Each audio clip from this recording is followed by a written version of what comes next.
नमस्कार. मी डॉक्टर नमस्कार. पल्लवी बारटके, ग्रंथ तुमच्या दारी UAE विभागाची प्रमुख समन्वयिका. आजच्या या ओळख लेखकांची भागामध्ये आपल्या सर्वांचं सहर्ष स्वागत करते. मंडळी, ग्रंथ तुमच्या दारी UAE विभाग 2014 मध्ये सुरू झाला आणि यंदाचं वर्ष हे ग्रंथ तुमच्या दारी UAEचं दशकपूर्ती वर्ष आहे. गेल्या 10 वर्षामध्ये ग्रंथ तुमच्या दारी UAE विभागाने अनेक कार्यक्रम राबवलेले आहेत. 2009 मध्ये महाराष्ट्रामध्ये श्रीयुत विनायकजी रानडे यांच्या सहकार्याने प्रेरणेने सुरू झालेली ही आपली योजना भारताबाहेर पसरली आणि 2014 मध्ये प्रथम UAE मध्ये आली.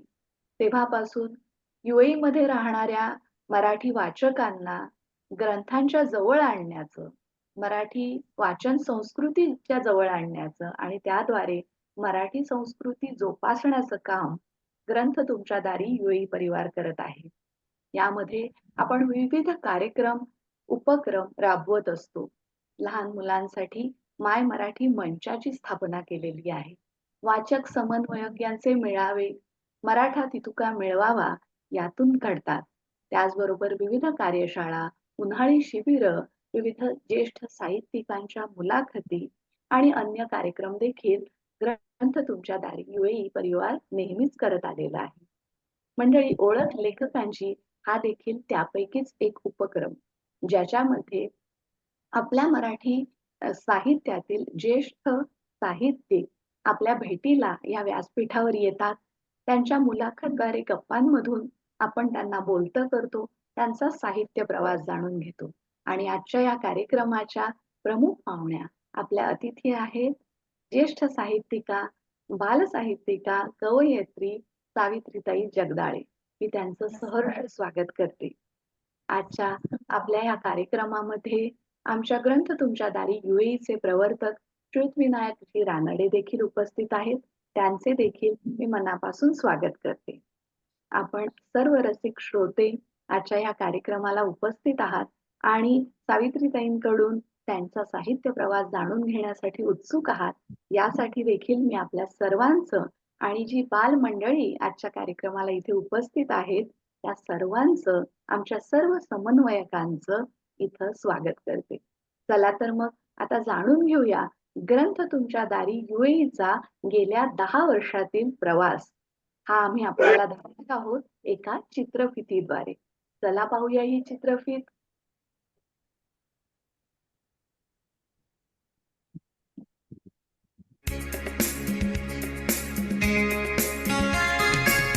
ग्रंथ हवे मज, ग्रंथ हवे तुझ, ग्रंथ हवे मज, ग्रंथ हवे तुझ, ग्रंथ पोचवू घरोघरी, ग्रंथ पोचवू घरोघरी, ग्रंथ तुमच्या दारी आले, ग्रंथ तुमच्या दारी आले, ग्रंथ तुमच्या दारी.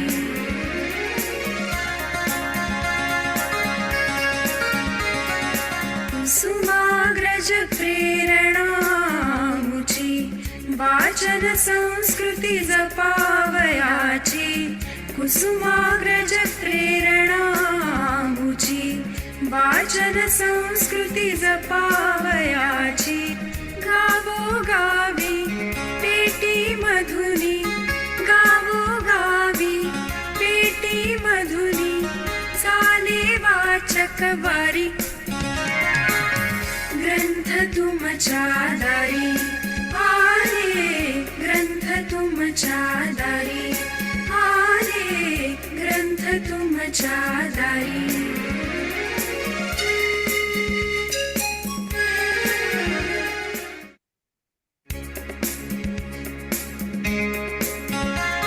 धन्यवाद. छान. आमच्या संपूर्ण कार्याची माहिती एका छोट्याशा चित्रफितीतून आम्ही आपल्या समोर मांडण्याचा प्रयत्न केला. ग्रंथ तुमच्या काम. दारी. धन्यवाद मॅडम. असेच अनेक उपक्रम ग्रंथ तुमच्या दारी UAE विभाग राबवत असतं. आपण नक्कीच आमच्याशी जोडले गेलेला आहात.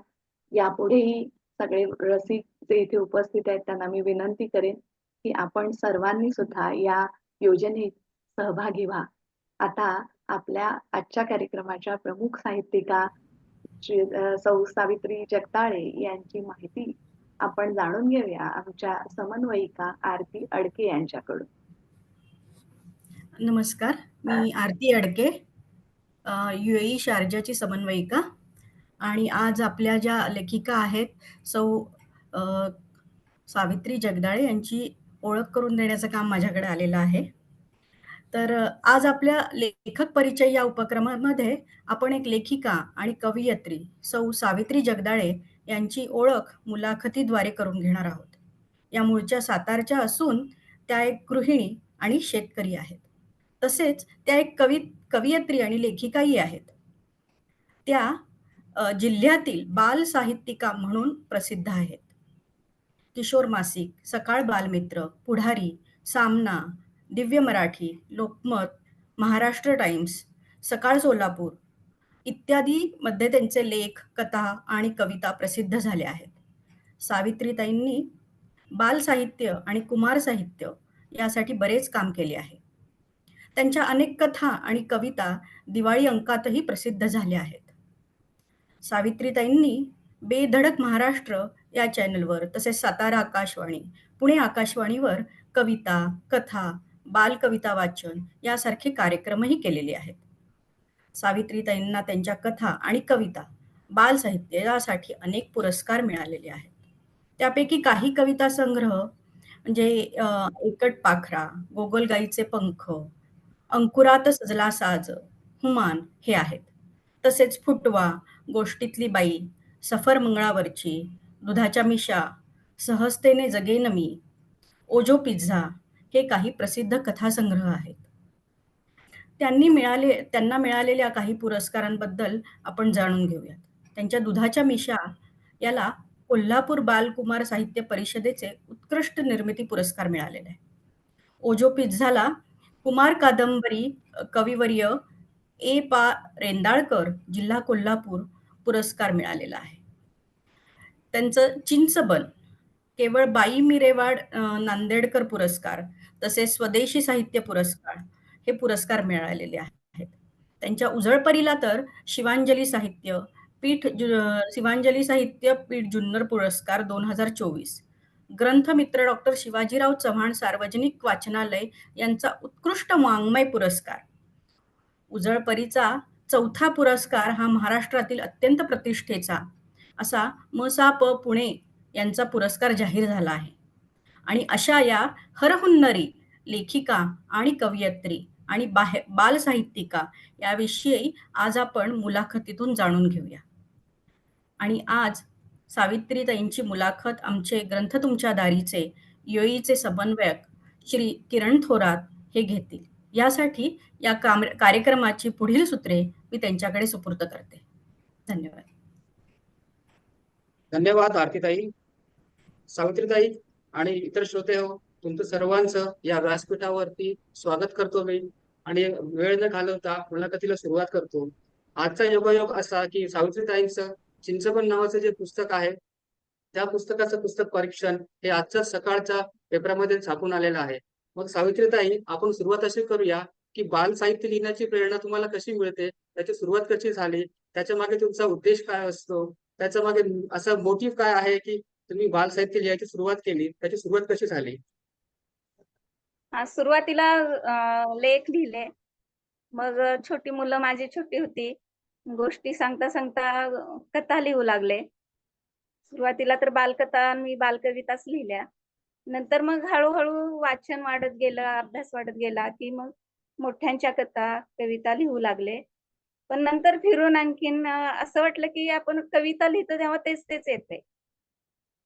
कथेत पण फारसं काही, मी गृहिणी आहे त्यामुळे फारसं काही खूप मोठा व्यापक असं येत नाहीये असं जाणवायला लागलं. मग लहान मुलांच्या गोष्टी जशा लिहायला लागले तसं मग वेगळे वेगळे विषय गोष्टी सांगण्याचा जास्त आनंद मिळायला लागला मला. ते सुचायला लागलं, त्याच्यात लक्ष घालायला लागले की मग तेच सुचायला लागलं.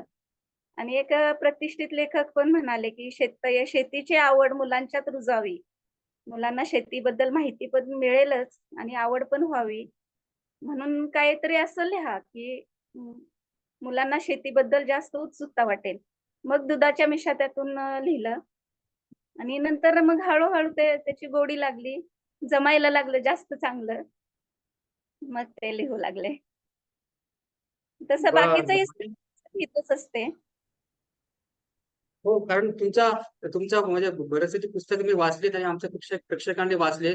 त्याच्यामध्ये स्थानिक जीवनाचं एक अत्यंत बारकाव्याने असं त्याचा म्हणजे त्याचा उल्लेख केलेला असतो. ते वाचताना असं वाटतं की चित्रच आपल्या डोळ्यासमोर उभं आहे. तर त्यातले बारकावे एकदम एकदम तुम्ही असे मोजून मापून सर्व लिहितात. तर ते वाचायला मला खूप खूप आवडतं. तर मग असं त्याच्यामध्ये जी पात्रे असतात त्यांची कल्पना तुम्हाला कशी सुचते किंवा ते कॅरेक्टर्स असतात ते तुम्ही कसे निवडता? हां, ते कसं आपोआपच येतं ते. एकदा एखादा विषय सुचला, की त्याचा आवाका आपोआप ते येतो डोक्यात आणि मग पात्र पण येतात. आपोआप ते होतं ते. तसं कसं सुचतं असं सांगता येत नाही, पण येतं ते आपोआपच. एखाद्या विषयी सुचणं महत्वाचं असते. बर बर. आणि अशी नावं आहेत पण समजा चिंचबा नाव आहे, आजोकेचा नाव आहे, उजळपरी नाव आहे. तर ही पुस्तकांची वेगळी नावं तुम्हाला म्हणजे तुम्ही निवडता कशी ती नावं? माझं पहिलं पुस्तक जेव्हा अंकुरात सजला साज ह्याचं नाव साज ठेवलं होतं. म्हणजे आम्ही कोल्हापुरात होतो आणि कोल्हापुरात कसं देवीचा साज वगैरे आणि माझं सावित्री जगदाळे त्याचं पण आद्याक्षर आहे साज आहे. म्हणून साज नाव ठेवायचं होतं कविता संग्रहाला. पण ते प्रकाशक म्हणाले, "ह्या नावाचं पुस्तक ह्याच वर्षी आलेलं आहे.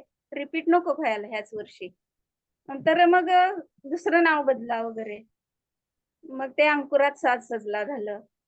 मग नंतर विचार करू लागले, की रिपीट होणार नाही नाव. आपलं प्रकाशकाने बदलायला लावू नये. नाव बदला वगैरे. असं होणं असा विचार करू लागले. मग वेगळी सोपी तर पाहिजेतच, सुटसुटीत पाहिजे. म्हणजे एखाद्याला पुस्तकाचं नाव सांगताना पटकन ते नाव आठवायला पाहिजे. असं सुटसुटीतपणा पण यायला पाहिजे. मग असा विचार करता, करता ती नावं सुचायला लागली.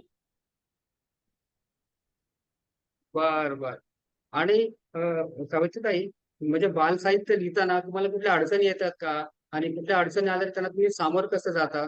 त्याच्याकरता तुम्हाला प्रवास करावा लागतो का? किंवा असं काही लोकांना भेटावं लागतं का?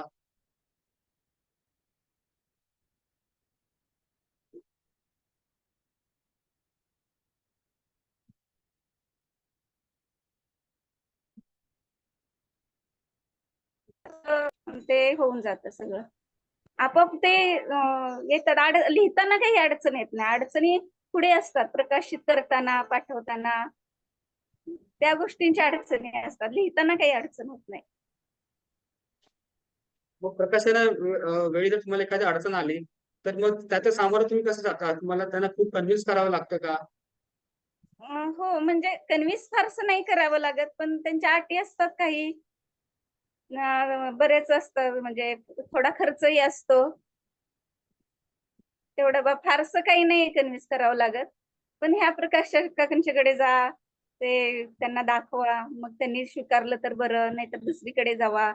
अशा गोष्टी होतात. पण आता फारशा नाहीत अडचणी येत. आता थोडंसं प्रसिद्ध झाली ना. हो, हो. नक्कीच. नक्कीच तुम्ही म्हणजे खूपच प्रसिद्ध आहात तुम्ही.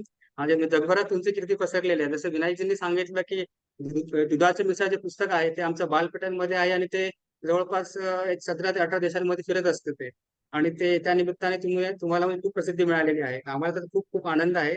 सावित्रीताई आणखी एक आम्हाला प्रश्न विचारायचा आहे आमच्या प्रेक्षकांसाठी, की मुलांमध्ये वाचनाची आवड निर्माण व्हावी म्हणून काय प्रयत्न करायला हवेत?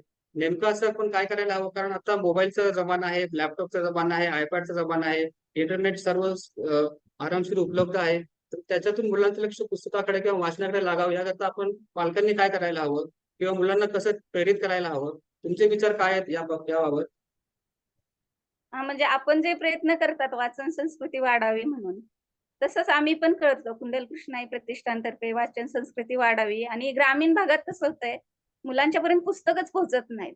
तिथे मुलं वाचनासाठी उत्सुक आहेत, पण तिथे पुस्तकं पोहोचत नाहीत. तर आम्ही ते ठरवलंय, की ग्रामीण भागातल्या जिल्हा परिषदेच्या शाळा आहेत.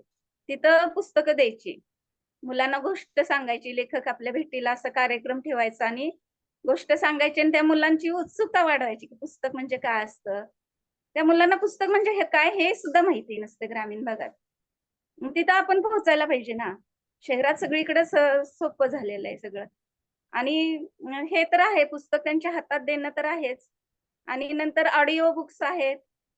आता मोबाईल तर ग्रामीण भागात गेलेलाच आहे. ते गोष्टी येतात वेगवेगळ्या चॅनेलवरच्या.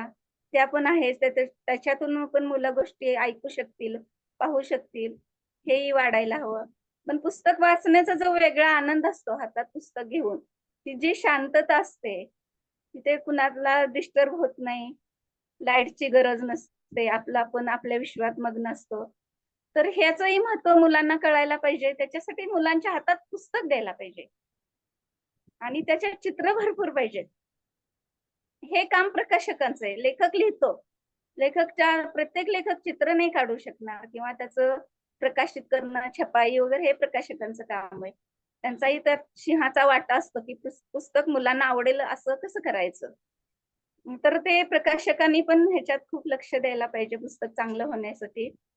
चित्र भरपूर पाहिजेत आणि भाषा सोपी पाहिजे, मुलांना आवडेल अशी, त्यांच्या वयातली, त्यांना कळेल अशी, त्यांना आपलीशी वाटेल अशी. असं लेखकांनी पण द्यायला पाहिजे, की मुलांना ते पुस्तक वाचावंसं वाटेल.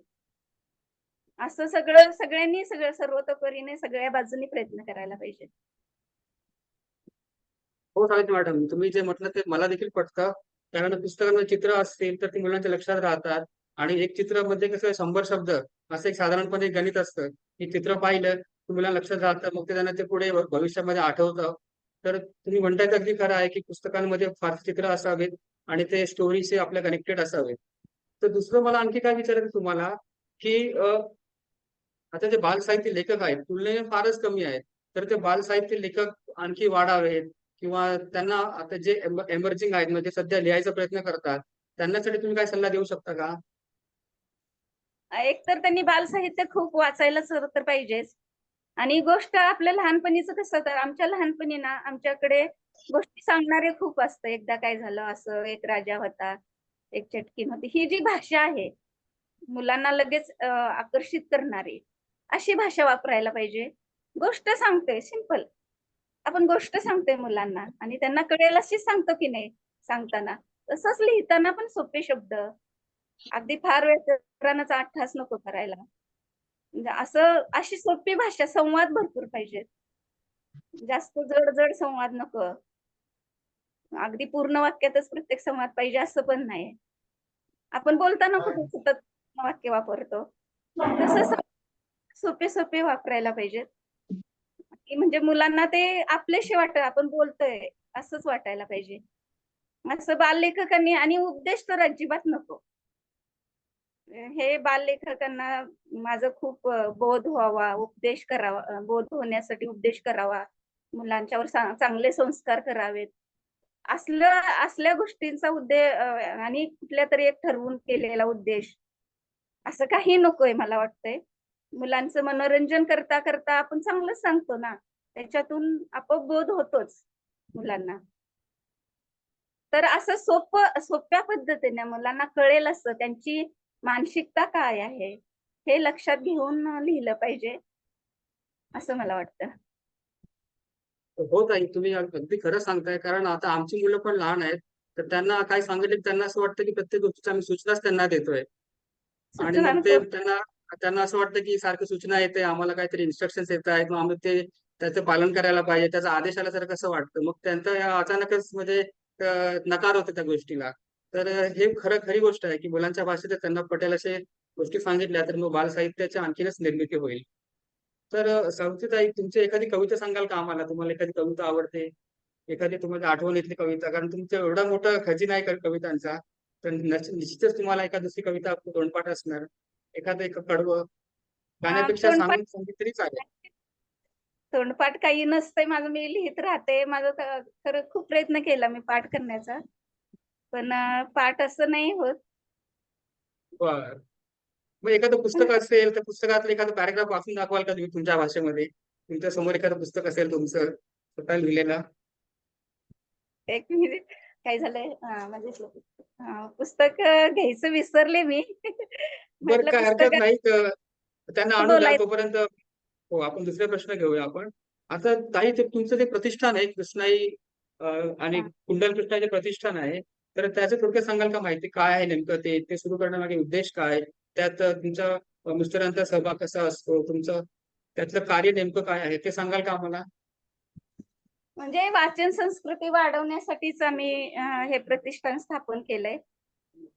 वाचन संस्कृती वाढवणं, प्राथमिक शाळेतून पुस्तकं देणं, तिथे जाऊन कविता कशी करायची, गोष्ट कशी लिहायची हे मोफत कार्यक्रम घेतो आणि काही कार्यक्रम पण करतो. आणि उत्कृष्ट साहित्य आपलं नवोदित लेखकांना शक्यतो अशा लेखकांना आम्ही पुरस्कार देतो. कारण आपल्याकडे कसं वाचन संस्कृतीचं फार कमी आहे. त्यामुळं असं वाटतं की लेखक उपेक्षितच असतात. आता मी 20-25 वर्ष झालं लिहिते. आत्ताशी जरा मला लेखक म्हणून आपल्या समाजात लोक ओळखायला लागलेत. तर लेखकांची उपेक्षा फार होते. पैसा तर मिळतच नाहीये. मग कशाच्या क्रेडिटवर त्यांनी झोकून देऊन लिहावं. त्यांना पोटासाठी उद्योग करावेच लागतात. आणि मग उरल्या फावल्या वेळेत त्यांनी लिहायचं म्हटल्यावर त्यात तो दर्जा पण राहणार नाही. तर आपले लेखक मग प्रोत्साहन देण्यासाठी त्यांना पाठीशी म्हणजे त्यांच्या पाठीवर थाप मारण्यासाठी अशा या सगळ्या गोष्टीसाठी आम्ही पुरस्कार देतो. कुंडल कृष्णाईतर्फे उत्कृष्ट लेखकांना आणि वेगवेगळे महाराष्ट्रभरातले असतात. जवळजवळ दरवर्षी 13-14 लेखकांना आम्ही पुरस्कार देतो. तर एवढं आता तरी सुरुवात केलेली आहे, तेवढं करतो आम्ही.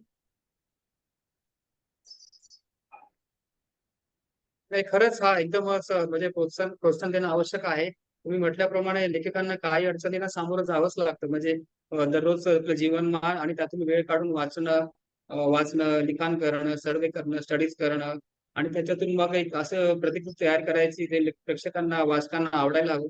तर हे खरंच चॅलेंजिंग आहे आणि ते तुम्ही व्यवस्थित करतात तर ते खूपच आम्हाला अभिमानास्पद आहे. तर तुम्ही एखादं वाचून दाखवलं तर खूप आम्हाला आवडेल. म्हणजे तुमचा आवाज आणि तुमचे लिखाण एकत्र आमच्या प्रेक्षकांना ऐकायला मिळेल. हे उजळपरीचं एक लिखाण आहे. प्रश्न म्हणजे कविताच आहेत. लिहिता लिहिता ते लिहित गेले. छोटीशी कविता आहे. बरं. उजळपरी म्हणत होती ते खरं आहे. माणसात लढाया होतात. माणसं एकमेकांना मारून टाकतात, जाळून टाकतात. असं का करत असतील माणसं? सिंह सिंहाला मारत नाही, वाघ वाघाला मारत नाही, साप सापाला चावत नाही. माणूस मात्र माणसाला जखमी करतो, हल्ला करतो, ऑक्सिजन देणारे झाड तोडतो. माणूस एवढा कसा वाईट वागतो? तर हा एक पॅराग्राफ वाचला मी. हो, खरंच आहे. निसर्गाचं तुम्ही एक अत्यंत बारकाईने निरीक्षण केलेलं आहे. म्हणजे एक माणूस प्रजाती सोडली तर इतर प्रजाती एकमेकांना काही हार्म पोहोचवत नाहीत, काही धोका पोहोचवत नाहीत. तर एकदमच बारकाईचं निरीक्षण आहे. ते तुम्ही खूप छानपणे नमूद केलेलं आहे. आणखीन सावित्रीताई पुढे आपल्या मुलाखत घेऊन जाताना मला असं विचारायचं आहे, की आता सध्याची जी पिढी आहे त्यांना बऱ्याच ठिकाणाहून माहिती मिळत असते म्हणजे मोबाईलमधून म्हणा किंवा टीव्हीवरून म्हणा. मग त्यांचं कसं त्यांना एक अपडेटेड इन्फॉर्मेशन असते. तर मग तुम्हाला असं एक म्हणजे सध्याची मुलं काय वाचतात किंवा त्यांच्या कानावरती काय पडतं किंवा त्यांना काय समजतं? मग त्यांच्या अनुषंगाने लिखाण कसं करायचं? मग तुम्ही स्वतःला कसं अपडेटेड ठेवता? तुम्ही स्वतः माहिती कशी जमा करता नेहमी? माहिती कशी आपोआप होतेच आता. वाचनातून होते, वाचन करते आणि माझी नातवंड आहेत घरातच, त्यांच्याशी संवाद करते. शाळेतील मुलांशी संवाद करते आणि माझं मुलांशी पटकन सूत जुळतं. त्यांच्याशी संवाद करताना त्यांच्या लेवलला जाऊन लगेच मी गप्पा मारत असते त्यांच्याशी. त्यामुळे मग ते आपोआप त्यांची मानसिकता काय आहे हे सुचत जातं आणि वाचनातून मग विषय पण सुचत जातात. तर असं होतं. बरं. आता तुम्ही एवढी जवळ 15 पेक्षा जास्त पुस्तकं लिहिली आहेत. तुमचं एखादं आवडतं पुस्तक आहे का? किंवा एखादं पात्र आहे का? त्याविषयी काही सांगाल का आम्हाला? किंवा त्याच्याशी संबंधित एखादा प्रसंग आहे? हा म्हणजे आता दुधाच्या मिशा पण पात्र ती नैसर्गिक खूप वाटतात अगदी. म्हणजे शेतकरी खेडेगावातले शेतकरी वगैरे कसे आहेत तिथं शाहू आणि सई ही पात्र पण खूप आवडतात. ती कशी विचार करतात, उलट सुलट विचारतात पालकांना काहीतरी त्यांना जे पटत नाही ते. म्हणजे थोडस माझं लहानपण पण डोळ्यासमोर येतं. आणि जंगलवाट मध्ये पण जंगलवाट हे पुस्तक पण पूर्णपणे काल्पनिक आहे. तरी सुद्धा मला खूप आवडतं ते आणि वास्तववादी पण आहे. मुलं कसा विचार करतात, ती धाडशी कशी आहेत, नाती जपले त्याच्यात. नाती जपून मुलं मोठं धाडस करतात. वडिलांना जंगलात हरवलेले असतात वडील. त्यांना आणण्यासाठी केवढं मोठं धाडस करतात ते. तर हे हे त्यामुळे जंगलवाट मला खूप आवडते. ते जमलंय मला लिहायचं. म्हणून मला ते जंगलवाट खूप आवडतं. बरं. आता प्रेक्षकांनो, सावित्रीताई त्यांनी बऱ्याच कविता लिहिलेल्या आहेत आणि सध्या पावसाळ्याचा दिवस आहे आणि सर्व शेतकरी पेरणी सुरू करायची वाट बघत आहेत. तर आपल्याकडे सावित्रीताईंची एक कविता आहे पेरणी या विषयी. तर मी त्यांची परवानगी घेऊन कविता वाचतो तुमच्या सर्वांसमोर आणि तुम्हा सर्वांना आवडेल याची मी अपेक्षा करतो. आभाळाचं आलं गाणं मृगाच्या पावसासंग, बळीराजाचं व मोर नाचतोय पापरी संग, रिमझिम रिमझिम घुमतोय कानी नाद, वाऱ्या संगतीनं घाली त्याला माती माय साथ, ढेकूळ झालंय मऊ ताकातली लोण्यावानी, बळीराजाचं काळीज हलकं कापसा वाणी, बेनं काढलं जपून निवडून पाकडून, खांद्यावरती पिशवीत मूठ मापात सोडून, आता वापसा धरला अधीर झाली धरणी, वाट पाहते कुरी बळीराजाची पेरणी. अत्यंत सोप्या आणि साध्या भाषेत आणि सर्वांना समजेल अशा भाषेत त्या कविता सावित्रीताईंनी लिहिलेल्या आहेत. तर क्या मला अशी बात है! अपेक्षा आहे की खूपच सुंदर कविता. म्हणजे अगदी समर्पक मार्मिक वर्णन डोळ्यासमोर उभं राहिलं सगळं चित्र. खूपच सुंदर. कारण ते बळीराजा परत बेनं काढलं जपून निवडून पाखरून खांद्यावरती पिशवीत मूठ मापात सोडून असं ते म्हणजे सर्व असं वाटतं की डोळ्यासमोर सर्व उभं राहतं. तर ही अशी भाषा पकडणं पण खूप कठीण काम आहे, पण ते तुम्हाला अगदी सहज जमत आहे. हे खूपच आश्चर्यकारक आहे.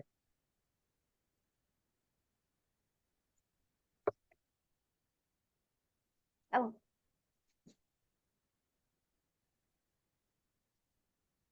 सावित्रीताई, तुम्ही आणखी एखादी कविता वाचून दाखवाल का आम्हाला तुमच्या पुस्तकातली उजळ परी मधली?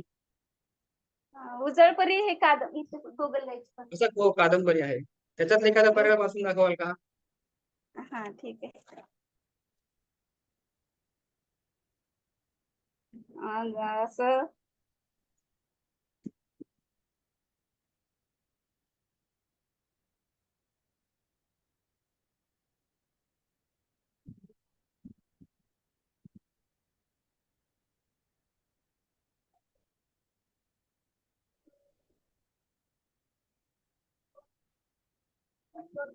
उजळपरीला राजकुमार विचारतो.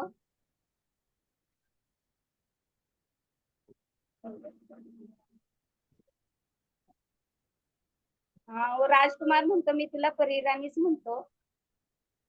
तुझं घर मला बघायचंय. तर दाखवाल का घर तुमचं मला? कारण परीला प्रश्न विचारलेला आवडत नाही, तरी राजकुमार प्रश्न विचारतो. हे त्याला आठवलं, पण परी काही चिडली नाही. तिने शाप वगैरे काही दिला नाही. आता काय परी म्हणते याची तो वाट बघत चालू लागला. परी म्हणाली, माणसांना आमचं घर बघता येत नाही, आम्ही कुठे जातो तेही बघता येत नाही. म्हणून सांगते, आता तू माघारी जा. जा आपल्या राज्यात जंगल वाढव, जनतेला काम दे. असं म्हणून परी पुढे चालत राहिली. राजकुमारला उत्सुकता होती, परीने दिलेल्या थैलीत काय असेल. हातात धरून तो चालू लागला. राजकुमार विचार करत होता, आता काय करावे. आता करावे तरी काय, आपल्याला तर नाहीच बघता येणार तिचं घर. मग माघारी जायचं का?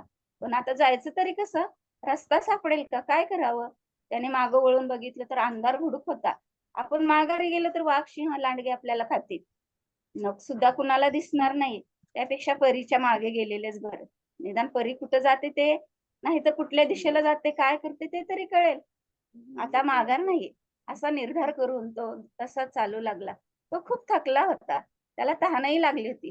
परीला पाणी मागावे तर तिला राग येईल, शाप देईल की काय याची त्याला भीती वाटत होती. तो तसा चालत राहिला.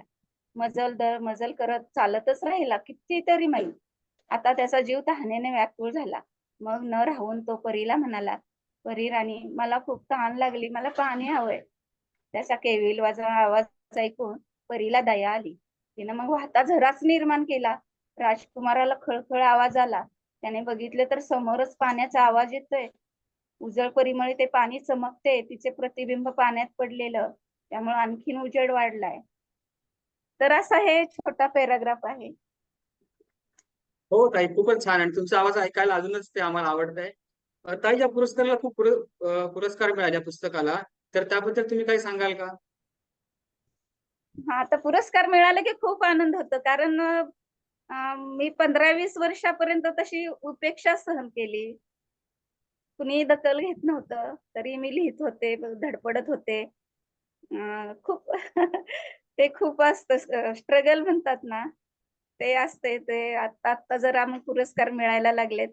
त्यातल्या त्यात बालसाहित्यालाच सगळ्या जवळ-जवळ सगळ्या पुस्तकांना मिळालेत. त्यामुळे खूप आनंद झालाय. आपली दखल घेतली जाते, ह्याचा आनंद खूप होतो. बरं आहे. ताई, आजचं जे पुस्तक आलंय चिंचबन, त्याच्याविषयी परीक्षण आले सकाळ पेपरामध्ये. त्याच्याविषयी थोडक्यात काय सांगता का आम्हाला?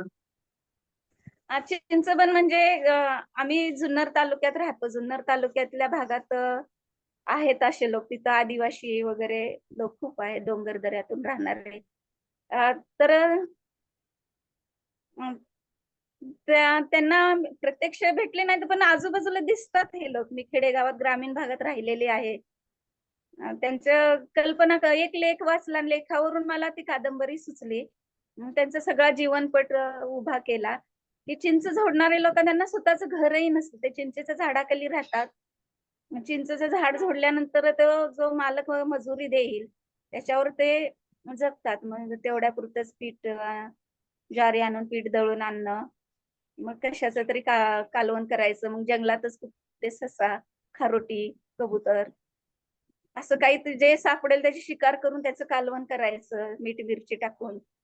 म्हणजे असं इतकं खडतर जगणं असतं ना, ते मला फार ऐकून वाचून फार कसं तरी हे झालं. म्हटलं आत्ताच्या मुलांना हे आम्ही लहानपणी थोडं तरी बघत होतो गरिबी कशी आहे ते. पण आताच्या मुलांना गरिबी म्हणजे काय माहितीच नाही. तर कसे जगतात गरीब लोक, जगण्यासाठी किती धडपड करतात, त्याच्यातूनच बारीक सारीक आनंद कसे शोधतात, हे मुलांच्या पर्यंत जावं.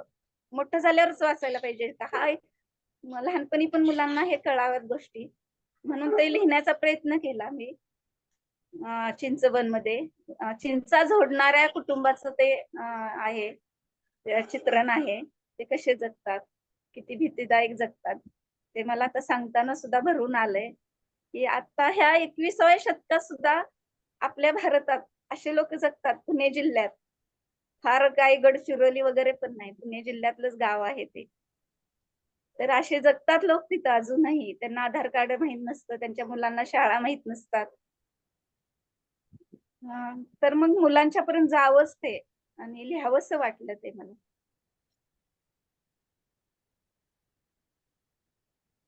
ताई, खूप खूप छान. ताई, तुमचे एवढे पुस्तकं प्रसिद्ध झाले, म्हणजे उजळपरी म्हणा, गोगलगाईचे पंख म्हणा, गोष्टीतल्या बाई, दुधाच्या मिशा, हुमान, सफर मंगळावरची, फुटवा, पान मोकळा, असं हे एकदम अत्यंत समृद्ध साहित्य आहे. तर मी आपल्या प्रेक्षकांना आणि वाचकांना असं आवाहन करतो की तुम्ही जरूर जरूर ही पुस्तकं मिळवावीत, वाचावीत, जेणेकरून तुम्हाला या समृद्ध साहित्याची ओळख होईल. त्याच्यामुळे त्यांनी एवढं मेहनत करून, एवढं बारकाई निरीक्षण करून लिहिलेलं आहे. आणि त्याच्यामध्ये तुम्हाला समोर एक ग्रामीण जीवन, स्थानिक जीवन कसं असतं हे समोरासमोर तुम्हाला पाहता येईल, वाचता येईल, समजता येईल. तर सर्व प्रेक्षकांना असं मी आवाहन करतो की त्यांनी ही पुस्तकं नक्की वाचावीत आणि या समृद्ध साहित्याचा आस्वाद घ्यावा. तर मी आता मुलाखतीची जी सूत्र आहेत ते आमचे दुबईचे समन्वयक वीरभद्र कारेगावकर यांच्याकडे देतो आणि ते इथून पुढे या कार्यक्रमाची सूत्रे सांभाळतील. वीरभद्र. नमस्कार ताई. खूप नमस्कार. छान वाटलं तुम्हाला ऐकताना. अ, आता आपण पुढच्या अ, अ, पुढे वळतोय या मुलाखतीच्या ह्याच्यात. यामध्ये वाचकांना किंवा आपल्या ऑडियन्स जे आहे, प्रेक्षक आहेत, त्यांना काही प्रश्न असतील तर मी ते प्रश्न घेणार आहेत. तर काही प्रश्न ऑलरेडी आलेले आहेत. तर मला आम्हाला तुमच्याकडून नक्कीच ऐकायला आवडेल की आमच्यामध्ये सुद्धा आम्ही जो आमचा दुबईचा ग्रुप आहे त्यामध्ये सुद्धा बालवाचक आहेत आणि काही बाल साहित्यिक आहेत. काही मुलं कविता लिहितात, काही लेख लिहितात छोटे छोटे, कुणी मराठीत लिहितो, कुणी इंग्लिशमध्ये लिहितात. तर तर अशा ह्या बाल लेखकांसाठी किंवा बाल साहित्यिकांसाठी तुम्ही म्हणजे काय मार्गदर्शन कराल? त्यांनी कसं लिहायला पाहिजे, काय लिहायला पाहिजे, तर त्यासाठी तुम्ही कसं मार्गदर्शन कराल? बाल साहित्यिकांनी जे मनात येतील विचार ते मांडता यायला पाहिजेत. ह्याच्यासाठी तुम्हाला शब्दसंपत्ती चांगली पाहिजे आपल्या भावना व्यक्त करण्यासाठी योग्य शब्दात मांडायचं असेल तर शब्दसंपत्ती चांगली पाहिजे आणि त्याच्यासाठी वाचन खूप महत्वाचं आहे. तर सगळ्यावर उत्तर एकच आहे की वाचन खूप करावं, निरीक्षण करावं, खूप निरीक्षण करावं. पण निरीक्षण जरी केलं तरी ते शब्दात मांडण्यासाठी शब्दच पाहिजेत ना. मग आपल्याला शब्द पटकन एखादी गोष्ट दिसली की ते शब्दात मांडता येण्यासाठी वाचन खूप पाहिजे. वाचनाला पर्याय नाही. अ, त्यालाच लागून असाच प्रश्न होता.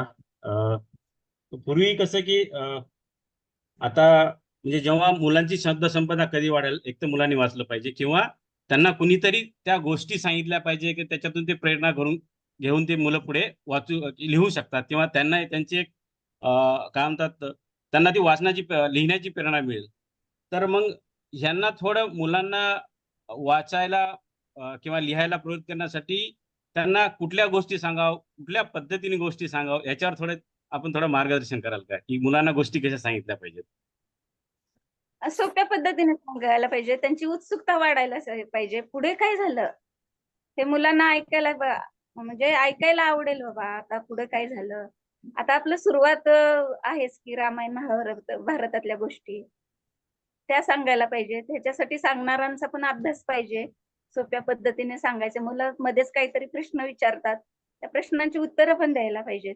देता यायला पाहिजे त्याच्यासाठी अभ्यास पाहिजे, त्याच्यासाठी वाचन पाहिजे. मी पहिल्यांदा सुरुवातीला जेव्हा लिहायला लागले आणि मग माझं लेखन कसं आहे, माझी कुठलीच पार्श्वभूमी नव्हती अशी की लेखन करणं वगैरे काहीच नाही. खूप ग्रामीण भागातून आले. माझंही शिक्षण कमीच आहे. शेतकरी समाजातून आलेली. तर आपण लिहितोय म्हणजे काय बाबा नक्की हे काहीच कळत नव्हतं. मग मी कोल्हापुरात होते आणि लेखकांना दाखवायला जायचं की हे लिहिलंय ते काय आहे आणि चांगलं आहे का? मग तेव्हा सांगायचे बाबा कदमांना भेटले. बाबा कदम म्हणाले की तुम्ही जेव्हा 100 कथा लिहाल, वाचाल, तेव्हा तुम्हाला एक चांगली कथा लिहिता येईल. तर त्यांनी असं सांगितलं की खूप वाचन करा. मला ते जमत जाईल. मग नाही, वाचन करणं हे आहे. नाही, आणि हे सगळं तुम्ही जे म्हणताय वाचन करायला, पण आता नॉर्मली आता ह्या इंटरनेटच्या युगामध्ये किंवा सोशल मीडियाच्या युगामध्ये म्हणजे एवढ्या काही गोष्टी येतायत समोर, की त्यातलं काय चांगलं घ्यायचं आणि काय कुठं ते आपल्या म्हणजे जीवनामध्ये अंमलात आणायचं, हा एक सगळ्यासाठीच मोठा प्रश्न झालेला आहे. म्हणजे हा हा प्रश्न आता लहानासाठीच, मुलांसाठीच म्हणून नाही, पण मोठ्यासाठीच आहे. तर त्याच्यातून त्या मोहजाळ्यातून आपण कसं बाहेर येता येईल याच्यावर आपण म्हणजे काही सांगता येईल का, आपल्याला काही मार्गदर्शन करता येईल का? आता ते मोहजाळ्यातून बाहेर येणं शक्य नाही आपल्याला. आता आपण त्याच्यात रुतलेलो आहे. पण त्याचाच वापर करायचा चांगला. ऑडिओ आहेत. ऑडिओ बुक्स तयार करता येतील किंवा आता मुलांचे ते व्हिडिओ वगैरे मला वाटतं व्हिडिओपेक्षा ना ऑडिओ बुक्स जास्त चांगले आहेत. म्हणजे मेंदूला गती देणारे आहेत. ऑडिओ बुक्समुळे कसं शब्दसंपत्ती तर आहेच आणि आपलं आपण विश्व तयार करू शकतो पुस्तकाप्रमाणे. पुस्तक वाचताना कसं आपलं आपण विश्व तयार करतो. पण व्हिडिओमुळे काय होतं, ते रेडीमेड सगळं आपल्याला दिसतं. आपला मेंदू विचार करत नाही. तर ऑडिओ बुक्स ही कल्पना खूप चांगली आहे. ती ऐकावी.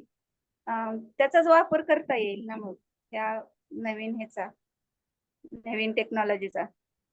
ऑडिओ बुक्स ऐकणं. ओके.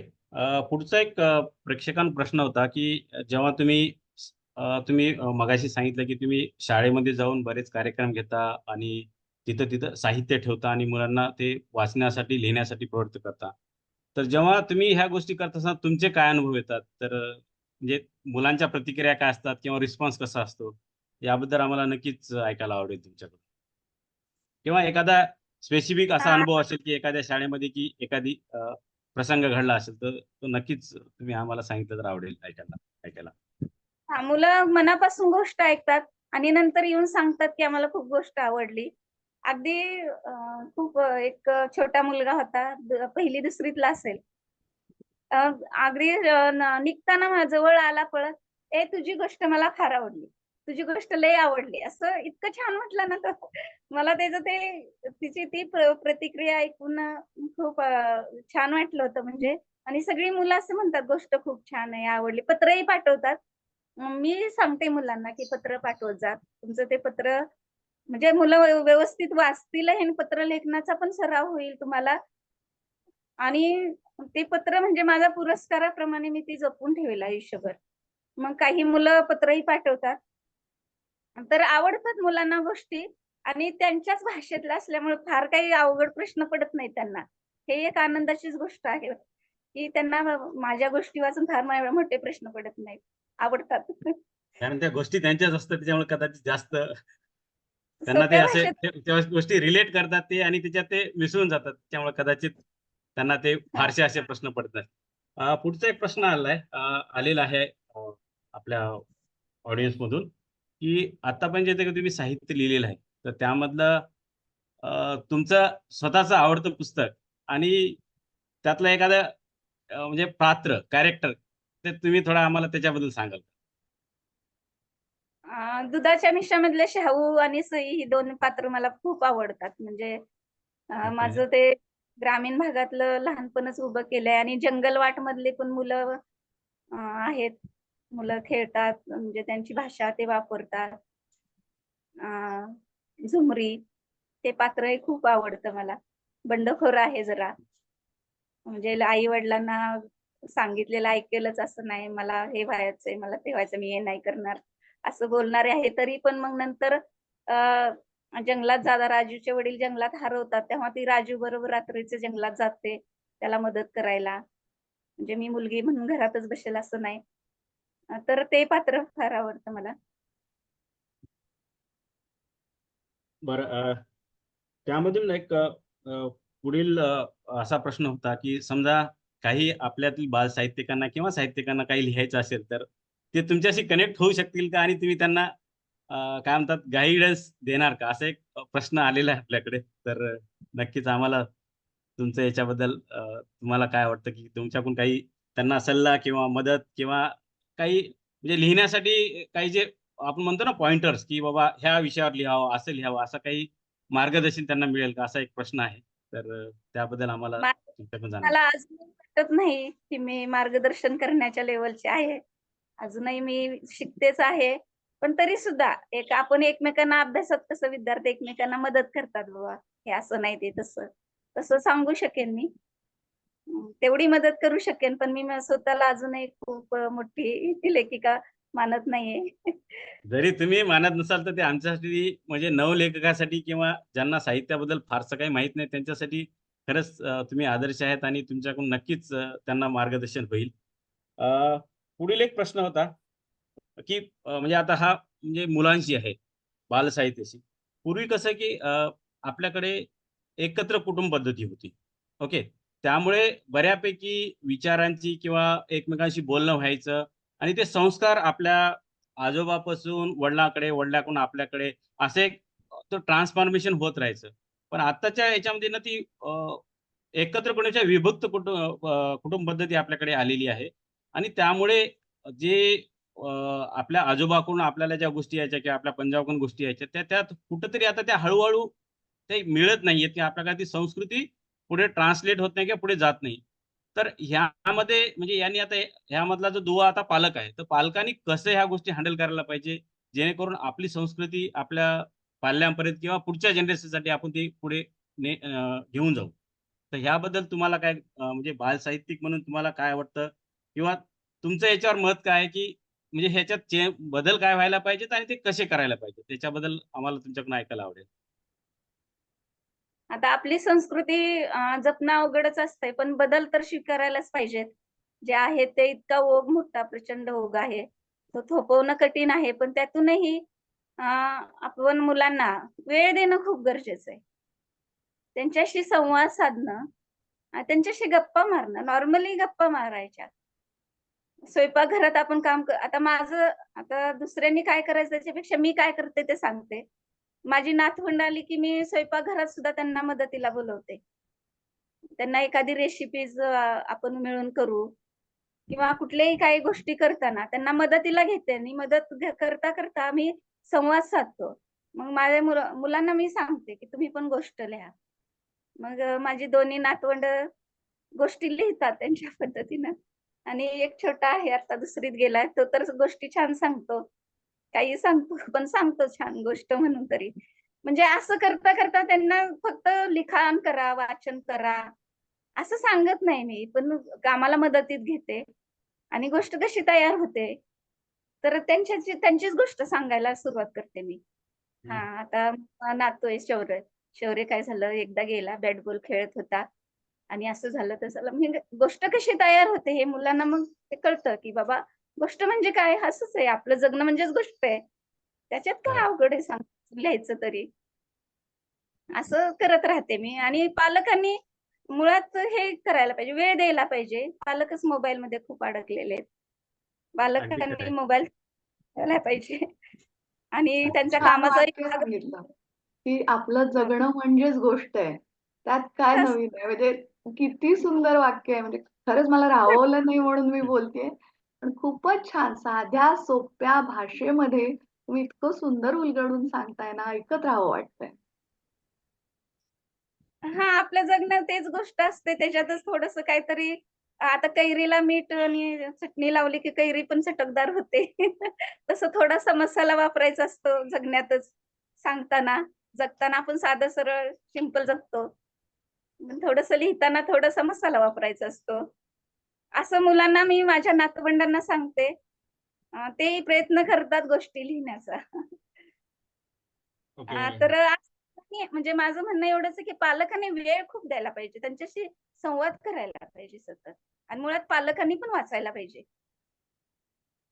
आणि आता आयुष्यात प्रत्येक असं झालं, प्रत्येकजण एवढा बिझी झालाय, म्हणजे हो. काही त्याच्यामुळेच आपल्यासारख्या साहित्यिकाचं मार्गदर्शन आम्हाला कामी येणार आहे. कारण आपण जोपर्यंत कुणीतरी एखाद्या सिनियर माणसाने कान टोचल्याशिवाय ते कारण कारण ते पालकांना सुद्धा ते गोष्टी हे होणार नाही. कारण असं सांगणं आणि एखाद्या ज्यांना यांचं ज्ञान आहे त्यांनी सांगणं याच्यात खूप फरक पडतो.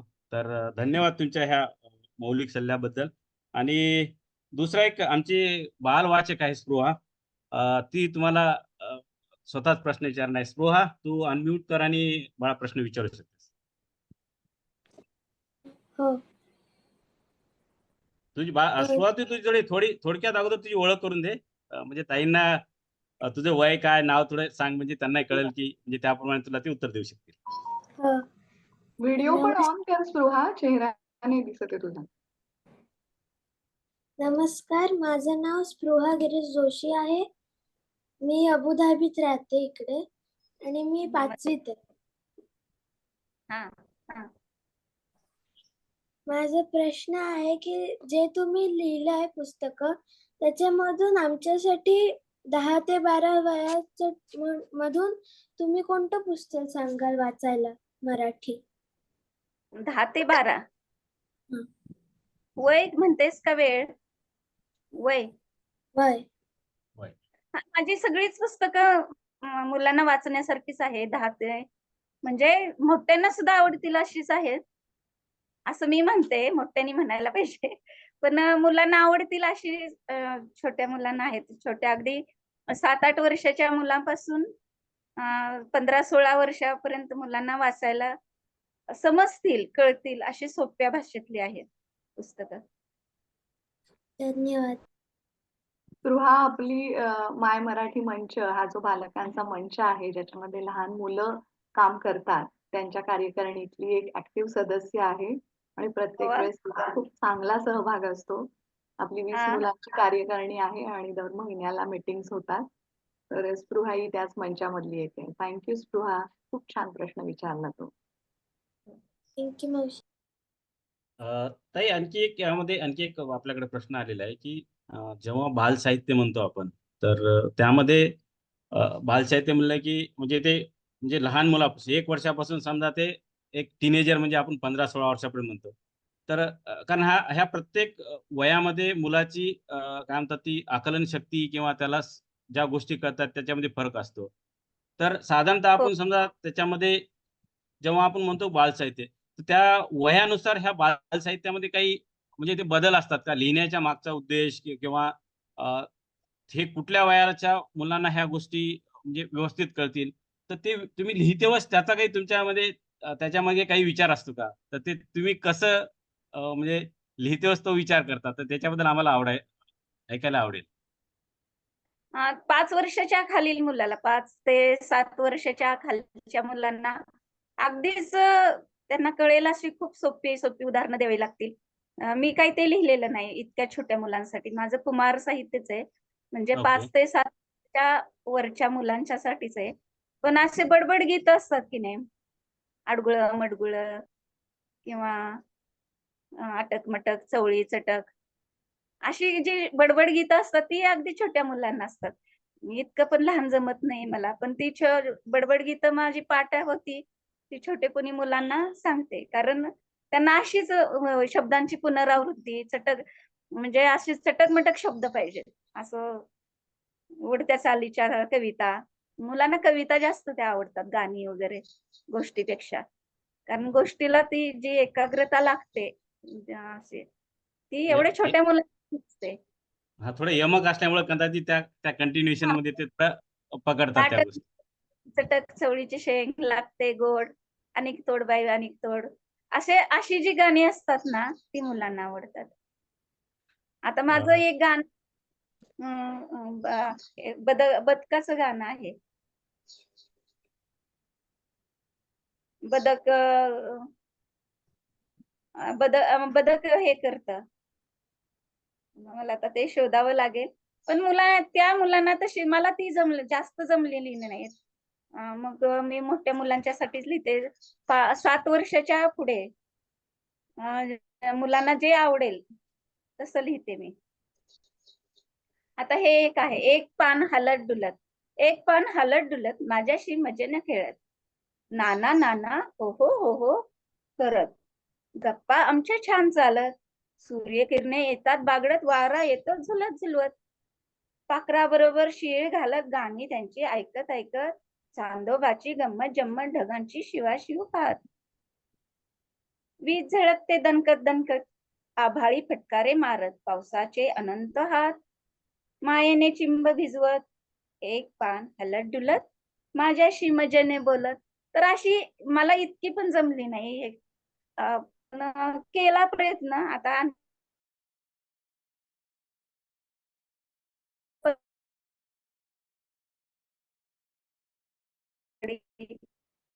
मोकळे राहिले तिचे परते शंख, पंखाची फडफड वर खाली सुटण्याची धडपड क्षणोक्षणी. तर अशा कविता लिहायला पाहिजेत, पण म्हणजे मला त्या नाही पण म्हणजे तितक्याशा हे जमल्या म्हणजे आम्हाला ऐकून असं वाटलं की फक्त ही काय ते पान फक्त हलतं ही फक्त एक छोटी ऍक्टिव्हिटी आहे. पण त्याला किती रंजक पद्धतीने त्याला आपण हे हो, करून हो. समजावून सांगू शकतो जे पुढच्याला त्याप्रमाणे म्हणजे त्या मुलांची उत्सुकता वाढेल. जसं तुम्ही कोंबडीचं म्हणताय ते ती नुसता आवाज करते फक्त आपला तो आवाज कर्कश वाटतो. पण जेव्हा तुम्ही सांगितला तर तो त्यातला गोडवा समजून त्याच्या मागचं ह्या गोष्टी समजून घेतल्या तर त्या आणखी रंजक पद्धतीने म्हणजे मुलांना समजतील आणि त्यातली मुलाची मुलांसाठी उत्सुकता वाढेल. मुलांच्यासाठी असं ध्वनी अभिनय पण चांगला करता यायला पाहिजे. ते वाचताना, सांगताना आणि पाठांतर पाहिजे. माझं पाठांतर नीट होत नाही. त्यामुळं त्या मुलांना गोष्टी सांगताना मी लहानपणी ज्या ऐकल्यात पारंपरिक पद्धतीच्या सांगते. अ, पण ताई पुढचं म्हणजे माझी वाचकांना विनंती आहे की प्रेक्षकांना की अ, आपण आता हा थोडा फोरम सगळ्यांसाठी ओपन करतोय. ज्यांना कोणाला ताईंना प्रश्न विचारायचे असतील त्यांनी आपला ऑडिओ ऑन करायचा. असं करा तुम्ही प्रत्येकाने हँड रेज करा. म्हणजे मग प्रत्येकाचं नाव घेईल मग त्यांनी प्रश्न पुढे विचारा. म्हणजे एक म्हणजे गोंधळ होणार नाही. तर वाचकांना प्रेक्षकांना विनंती आहे की त्यांनी हात वर करावा आणि तुम्ही ताईंना प्रश्न विचारू शकता.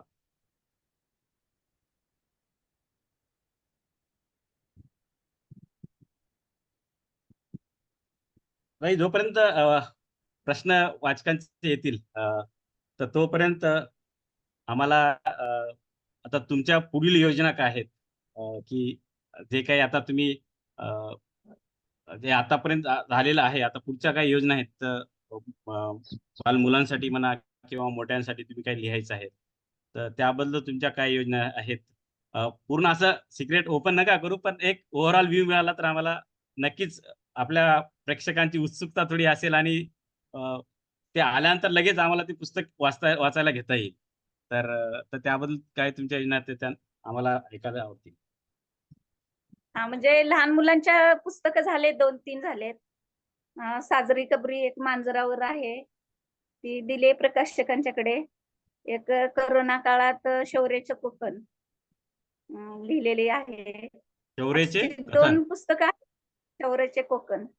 कोकण. Okay Konkan okay. आणि साजरी ही मांजर, कुत्री वगैरे अशी सरमिसळ आहे माणसं आणि मांजरं कुत्र्यांची. तर त्याच्यावरची ती आहे. प्रकाशकांच्याकडे दिली. आता ते कधी काढतील बघूया. वाट बघूया. आणि पुन्हा अजून तोच मिठू हे एक ओके. पुन्हा तोच तयार सॉरी आणि काय नाही नाही, बोला बोला. हा टिपू आणि मिठू हे तयारच आहे. अजून ओम प्रसादाचा शिरा हे असे 4 पुस्तकं तयार आहेत. आणि मोठ्यांची पण आहेत. कविता आहेत, गझल आहेत, दीर्घ कविता आहेत. पेपरमध्ये पाठवलेले लेख, ललित लेख आहेत. कथा संग्रह होईल एखादा. म्हणजे लिहित राहते प्रासंगिक सुचेल तसं असं लिहित राहते. त्यामुळे भरपूर लेखन आहे. ते हळूहळू चाललंय प्रकाशित करायचं. त्याला नीट करून मग प्रकाशकांच्याकडे पाठवावं लागतं ना. म्हणजे सुरू पुन्हा आहे. तोच प्रवास की त्यांच्या मागे लागणं, त्यांचा फॉलोअप घेणं आणि ते प्रकाशनाचे त्यांचे काही त्यांचे कन्सर्न असतील तर ते ऍड्रेस करणं. म्हणजे एक लिखाणाचा तुम्ही जसं सुरुवातीला मगाशी उल्लेख केला की लिखाण करणं म्हणजे तुमच्या मनाने बऱ्यापैकी सोपं आहे, पण ते नंतरचा प्रवास आहे तो खूप खडतर आहे. प्रत्येकाला कन्व्हिन्स म्हणजे करणं, प्रकाशक मिळणं त्याला, त्याच्यातले काही ग्रामीण व्यावहारिक गोष्टी आहेत. ग्रामीण भाषेत त्याला बाळंतपण म्हणतात ना, ते बाळंतपण खूप असतं. अगदी खरं आहे, अगदी खरं आहे. आमच्या ग्रंथ तुमच्या दारीच्या समन्वयिका स्नेहलताई देशपांडे तुम्हाला प्रश्न विचारू इच्छितात. स्नेहलताई, तुम्ही तुमचा ऑडिओ आणि व्हिडिओ चालू करा आणि प्रश्न विचारा. नमस्कार ताई. तुम्ही खूप छान अगदी साध्या सोपेपणाने सांगितलं आणि म्हणजे तुमच्या उदाहरणं पण इतकी छान गोड होती की कैरीला तिखट मीठ लावून तशा गोष्टी सांगायच्या. मला स्वतःला असं वाटतं मुलांसाठी लिहावं, पण हिंमत होत नाही, कारण मुलांशी संवाद साधताना कधी कधी भीती वाटते की मुलं काय प्रश्न विचारतील आणि आपण त्यांना खूप उपदेश करतो. म्हणजे थोडासा स्वभाव आहे माझा, नवरा मला उपदेश पांडीच म्हणतो. तर ते होऊ नये म्हणून खरंच कठीण असतं, कारण आपण एकदम मुलांना पटकन इन्स्ट्रक्शन देतो, सांगितले जातात. तर ते तुम्ही जे काम करताय मुख्य म्हणजे ते कृष्णाई प्रतिष्ठानतर्फे ते खूप छान आहे की मुलांना ग्रामीण भागात तुम्ही पुस्तकं नेऊन देताय आणि त्यांच्यात वाचनाची आवड निर्माण करताय. तुम्हाला खूप शुभेच्छा. मला तसे माझ्या प्रश्नांची उत्तरं तुम्ही आधीच दिलेली आहेत. तरी की जे 2 वयोगट आहेत, तुम्ही कुमार वयोगटासाठी लिहिता ते चांगले. तर त्या वयोगटात त्यांना अ, खू काय आवडतं अधिक, की कुठल्या गोष्टी ऐकायला आवडतात त्यांना? म्हणजे प्राण्यांच्या आवडतात किंवा साहसाच्या आवडतात किंवा काय तुमचा अनुभव काय आहे? की त्यांना काय ऐकायला आवडेल किंवा गोष्ट आता वाचायला आवडेल? आता माझा नातू आहे. नातू 3 नातवंड आहेत. एक छोटाच आहे अगदी, पण दोघं जण आहेत. तर त्यांना असं रामायण महाभारतातल्या गोष्टी त्याच सांगितल्या, रिपीट केल्या, तरी फार आवडतात त्या. आपल्या अच्छा. वास्तवादी जगण्यातल्या गोष्टी ते जगत असतात. त्यांना त्याच्यात नाविन्य पण काय नसतं, थ्रिल पण नसतंय. पण रामायण महाभारतातल्या गोष्टी खूप अद्भुत वाटतात त्या. त्यांना त्या फार आवडतात गोष्टी. त्याच सांग म्हणतात. मग त्याच्यावरून चला. प्रश्न विचारतात अनेक. हं. मग ते म्हणजे म्हणजे आपल्यालाही अगदी थोडा अभ्यास पाहिजे, कारण विसरायला होतात आपल्यालाही गोष्टी त्यांच्या कधी-कधी. कारण तसं बऱ्यापैकी इतकं मोठं आहे आणि त्याच्यात इतके पदर आहेत महाभारतात. कथातून कथा, कथातून कथा आणि अशा आहेत. पण छान आहे, तुम्ही ही जी कल्पना सांगितली छान आहे. मी प्रयत्न करून बघेन, की आम्ही उदाहरण शूर्पणखेची गोष्ट सांगत होते शौर्याला. माझ्या हं, नातूचं नाव शौर्य. तर हं, त्याला सांगत असताना आता हा प्रश्न मलाही कधी पडला नाही, की हं. शूर्पणखेचं कापलं लक्ष्मणाने आणि तिला पाठवून दिली. तर हा प्रश्न मलाही पडला नाही कधी. पण तो शौर्य काय म्हटला, "अगं आजी किती ते वाईट आहे गं, तिचं कान आणि नाक कापलं, तिला किती रक्त आलं असेल, किती अरे, दुष्ट आहे." हं. तर मग हे मुलं असे प्रश्न विचारतात, तेव्हा आपल्याला सुद्धा खूप शिकायला मिळतं त्यांच्याकडून. एक खरंय ते वेगळा अगदी खरंय. हा मग तर असं असतंय मुलांचं पण खूप वेगळे प्रश्न विचारतात, त्यांना उत्तर पण देता यायला पाहिजे. नाही आपला श्रद्धा, आपला जो विश्वास ह्यांना तडा देतात अक्षरशः. आपल्या ज्या कल्पना असतात त्यांना तडा खरंय. देतात अगदी. मग त्याचीही तयारी पाहिजे. हम्म. आपल्याला विचार करायला हवं ते. खरंय, खरंय. म्हणूनच मला भीती वाटते कधी-कधी, की त्यांच्या प्रश्नांना मी नीट उत्तर देऊ शकेन की नाही, अशीच भीती असते मला खरं तर. पुढे चालत नाही किंवा मग मी विचार करायला लागले, की खरंच की लक्ष्मणाने का कापलं असेल तिचं कान आणि नाक? मग ती वाईटच हं. होती, तिला मातीत टाकायची किंवा हाकलून द्यायची. हा विचार मी करू लागले ना मग. पण चिडून खरंय. चालत नाही. असं इतकं विद्रूप कशाला करायचं तिला? खरंय, खरंय ते. ताई पुढचा एक प्रश्न आहे. अनघा वानखेडे, तुम्ही तुमचा प्रश्न विचारू शकता. व्हिडिओ आणि ऑडिओ ऑन करा आणि प्रश्न विचारा.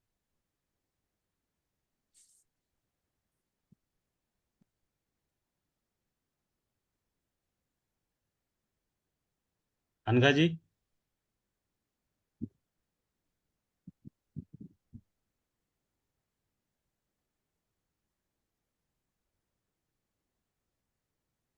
आय थिंक अनघाजी दिसत नाहीयेत.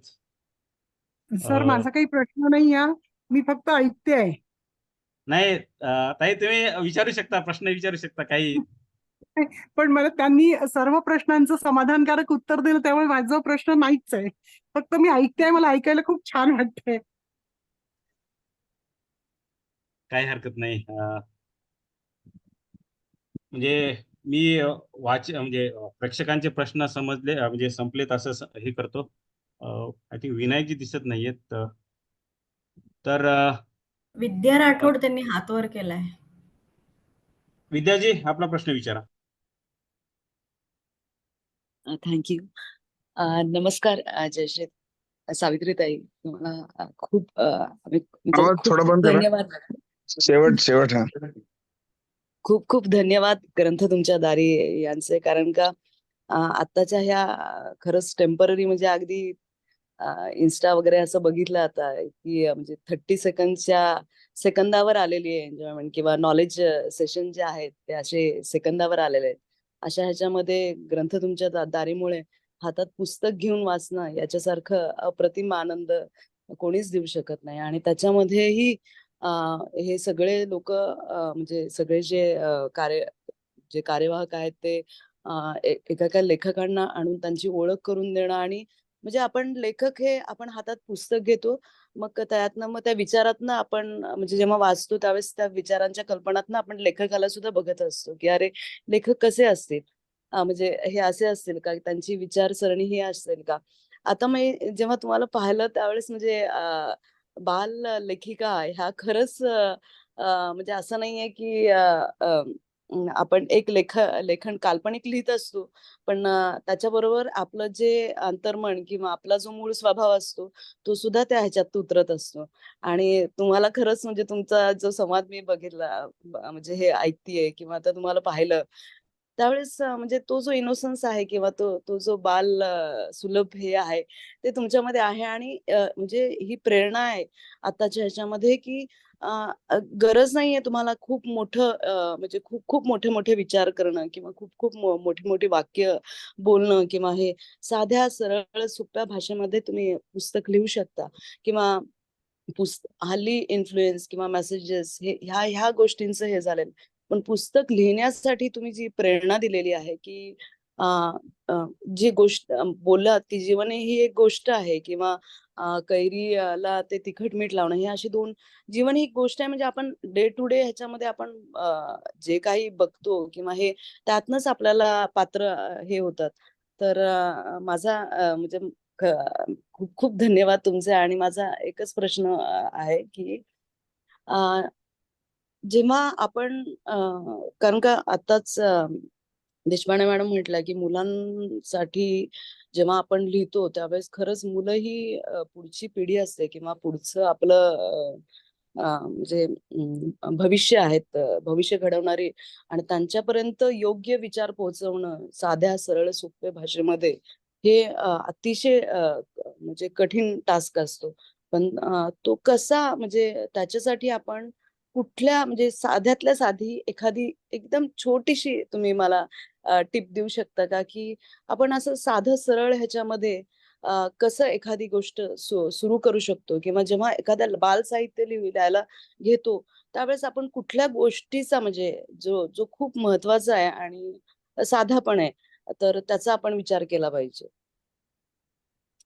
हा, तर मुलं कॉपी करतात, अनुकरण करतात, आपल्या वागण्याचाही विचार करतात. मग तो संस्कार असतो. खरं मला वाटतं आवर्जून मुलांना काही सांगायची गरज नसते. आपण इतरांशी कसं वागतो, फोनवर कसे बोलतो, घरात कसं वागतो, ह्या गोष्टीच आपल्या चांगल्या हव्यात पालकांच्या. ते मुलं मग उचलतात, आपोआपच कॉपी करतात. असं सोपं आहे, म्हणजे आपण चांगलंच पाहिजे, चांगलंच वागणं बोलणं, आपले शब्द चांगले पाहिजेत, आपले मॅनर्स चांगले पाहिजेत. ह्या गोष्टीतून मुलं शिकतात, तशी वागू लागतात. त्याच्यातूनच काही आणखीन थोड्याशा टिप्स द्यायच्या असेल तर आपण देतोच ते. आणि वाचनातून पण खूप काही मिळतंच मुलांना. वाचून दाखवायचं. सुरुवातीला मुलांना वाचून ऐकायला आवडतं. नंतर मग त्यांचे ते वाचतील, असं मला वाटतंय. गोष्टीतून पण आपण आपल्या रामायण महाभारतात कितीतरी गोष्टी आहेत अशा. त्या सांगितल्या की मग त्याच्यातून प्रश्न उत्तरे होतात. त्याच्यातून पण आपण मुलांना काही सांगतो, पण आवर्जून त्यांना कधी सांगून नाही की तू असं वाग, तसं वाग, हे कर, ते कर, असं आवर्जून सांगू नये. की त्यांना राग येईल, की सारखी सांगते वगैरे. कारण आपल्याकडून पण चुका होतात मोठ्या माणसांच्या हातून. माझा नातू आहे ना, मिठाच्या भरणीला माझं कशी सवय गडबडीत झाकणं तशीच ठेवते. आणि त्याला कधी सांगितलं की आजी तू तर झाकण नीट लावत जा बरं का त्या मिठाच्या भरणीला, सांडलं की नाही माझ्याकडून मीठ घेताना.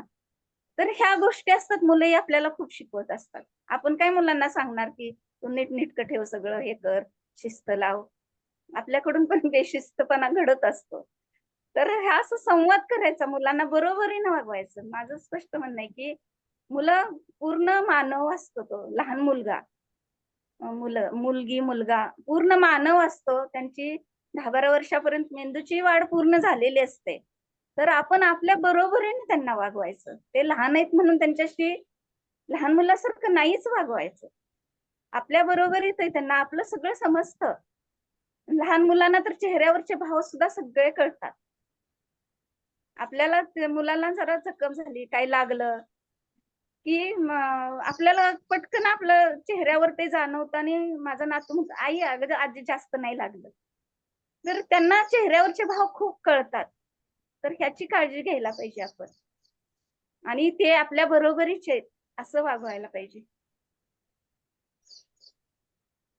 नक्कीच ताई. आय थिंक विद्याताईंना त्यांच्या प्रश्नाचं आय थिंक थोडक्यात काय ना उत्तर मिळालेलं असेल.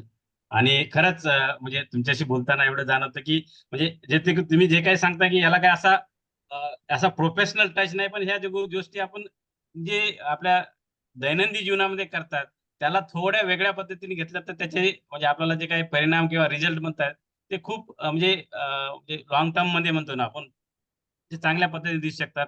खरंच. आणि हे सगळ्याच गोष्टी प्रत्येक आपल्या ऑडियन्सला ते मार्गदर्शक ठरतील. विनायकजी, म्हणजे आता आपण आय थिंक 1 तासापेक्षा आपला वेळ झालेला आहे. तर आपण ह्या सव्वा कार्यक्रमाच्या तास उत्तरदाराकडे येतोय. तर सव्वा तास तर म्हणजे आणखी काही कुणाचे प्रश्न असतील तर आपल्याला म्हणजे ताईच्या वतीने मी सांगेल की नक्कीच ते घ्यायला आवडतील. नाहीतर विनायकजी तुम्ही अ, मी तुमच्याकडे सूत्र देतो आणि नंतर ते पल्लवी ताईकडे आभार प्रदर्शनासाठी दिले जातील. मला तुमच्या सगळ्या टीमचं कौतुक वाटतं, पल्लवीचं विशेषतः, की वटपौर्णिमेच्या निमित्ताने साहित्याचे सावित्री सगळ्यांच्या समोर आणणं हे खूप मोलाचं काम त्यांनी केलंय. आणि अगदी हा खरं खूप आहे. मोठा भाग आहे. कारण आपण वडाला धागे बांधण्यापेक्षा मुलांना वाचनाचे धागे जर त्याच्यातनं बांधून त्यांना पुढे आणलं तर पुढची पिढी ही चांगली होईल, वाचन संस्कृती टिकेल, रुजेल. आणि हा विचार पल्लवींनी केला. त्याला किरण, वीरभद्र, श्वेता, आरती आणि सगळेच या सगळ्या कुटुंबाने आपल्या खूप चांगला प्रतिसाद दिला. स्नेहल म्हणा किंवा विशाखा म्हणा, या सगळ्या आपल्याला ज्येष्ठ व्यक्ती मार्गदर्शन करतच असतात. पण आपण लोकांनी पुढे जाण्यासाठी हे असे उपक्रम हे खूप गरजेचे आहेत. आणि छोट्या छोट्या गोष्टींमधनं मुलांवर काय परिणाम होतात किंवा मुलं कशी वागतात हे तुमच्याकडनं ऐकताना खूप छान वाटलं. नक्की नाशिकला कुसुमाग्रज स्मारकला किंवा प्रतिष्ठानला भेट द्यायला नक्की या. मला खूप आवडेल. आणि तुमच्या सगळ्यांचं मनापासून कौतुक, मनापासून अभिनंदन. आणि ह्या गोष्टी मुलांपर्यंत पोहोचल्या पाहिजेत. 1.25 तास हा माझ्या मते काही फारसा वेळ नाहीये. हल्ली प्रत्येक वेळ हा आपण व्यवसायासाठी काढतो, पण हा व्यवसायाच्या पलीकडचा भाग आहे. त्याच्यासाठी तुम्ही एवढे नटून थटून आणि वेळ काढून आलात. आणि मला सावित्रीजी तुमच्याकडनं खूप प्रांजळ वागलात तुम्ही, की पुस्तक माझ्याकडे नाहीये किंवा मला हे पाठ नाहीये.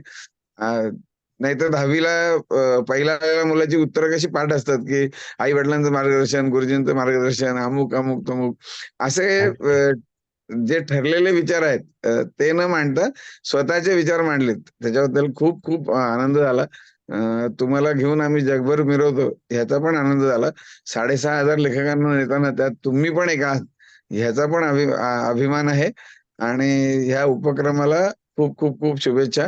युई टीम 10 वर्षापासून हे सातत्याने काम करते आणि प्रत्येक वेळे नवीन नवीन नवीन लोकांना संधी देते. आज नितीननी किरण थोरातनी खूप छान सगळं कंपेअरिंग केलं, प्रश्न विचारले. वीरभद्रांनी तर काय बॅटिंग जोरातच केली. पल्लवी कायमच करत असते. पल्लवी आमची सचिन तेंडुलकर आहे. श्वेता मागे उभं राहून खूप चांगला पाठिंबा देते. आरती आहे, तिने पण खूप छान केलं. स्नेहलनी एक ज्येष्ठ व्यक्तीच्या नात्याने छान प्रश्न विचारले. विशाखा आज काही बोलली नाही, मला ते माहित नाही, म्हणजे ती मगाशी होती लाईन वरती. पण एकंदर असे उपक्रम हे चालू राहावेत. आणि पुस्तकं वाचतो आपण, पण त्यामागचा लेखक जाणून घेणं हे पण खूप महत्वाची गोष्ट असते. कारण तो जे लिहितो त्याच्या मागे त्याचे अनुभव काय आहेत. त्यामुळे तुम्हाला असं घराच्या मस्त उंबऱ्यावरती किंवा बाहेर वरांड्यामध्ये बसून आमच्याशी बोलताना मला खूप खूप मगाचपासून काय छान वाटत होतं ते, की जे काय आहे ते खरं खरं आयुष्य लोकांच्या पुढे मांडायचं. आणि तुम्ही म्हटलं तसं की नातू अनेक प्रश्न विचारतात आणि खरंच ही नवीन पिढी तुम्ही म्हटलं तसं 12-15 वर्षाची झाली की आपल्या बरोबर आपल्या विचारांच्या पुढे जाते. कारण माझ्या मुलांनी मला विचारलं होतं, प्रत्येक गोष्ट आपण जेव्हा त्यांना इंग्लिश माध्यमातून शिकवायला लागतं, त्यामुळे ते शाळेमध्ये इंग्लिश कंपल्सरी असतं. तर त्याने मला विचारलं 1828 का होत नाही? कारण 2828 होतं, 3838 होतं, 4848 होतं. तर 1828 का नाही होत? 18 का बरं होतं? तर आपण त्या काळात कधी विचार नाही केला. जे शिक्षकांनी शिकवलं ते आपण शिकत गेलो. पण ही पिढी खूप पुढचा विचार करते. 1818 का होत नाही? ह्याचा अर्थ आपल्यापेक्षा त्यांच्याकडे समजशक्ती खूप प्रचंड मोठी आहे आणि त्याला उजाळा द्यायला पाहिजे. पण तुमच्या भाषेमध्ये ग्रामीण भाषा, शेती, आपल्या रीती रिवाज हे पण त्यांच्यावरती बिंबलं पाहिजे. कारण नाहीतर नवीन पिढीला ते कळणार नाही. ते 1888च्या मार्गाने जातील, म्हणजे 18च्या मार्गाने, पण आपल्याला 18 नाही करायचं. आपल्याला त्यांना प्रौढ करायचं आणि हे साक्षर करायचंय, सुशिक्षित करायचंय. आणि ते वाचनाने शक्य आहे. तुमच्या प्रत्येक वाक्यामध्ये असं होतं की सगळ्याचा शेवट असा आहे की वाचन पाहिजे, वाचन पाहिजे, वाचन पाहिजे. तुमच्या प्रतिष्ठानला पण खूप खूप शुभेच्छा.